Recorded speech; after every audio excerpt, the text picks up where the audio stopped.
Доскоро след обяд посягах към второ кафе, но откакто попаднах на информация, че прекалената употреба на кофеин може да повиши нивото на тревожност, да имаме нарушения в съня, стомашни разположения, съответно повишава и риска от сърдечни заболявания.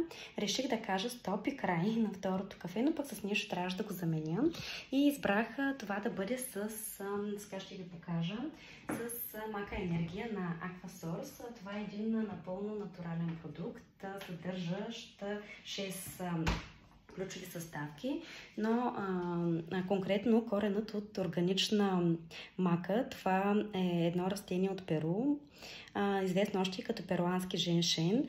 Съдържа витамини B1, B2, C и E, съдържа аминокиселини, съдържа минерали и най-общо казано мака поддържа концентрацията и издръжливостта, поддържа доброто ни настроение и енергийните нива. За любителите на шоколада има и с вкус на шоколад, само че аз харесвам класическата мака и така след обяд си отпивам направо от шишенцето. Намерете вашият естествен заместител на вредното и дайте на тялото си нещо полезно.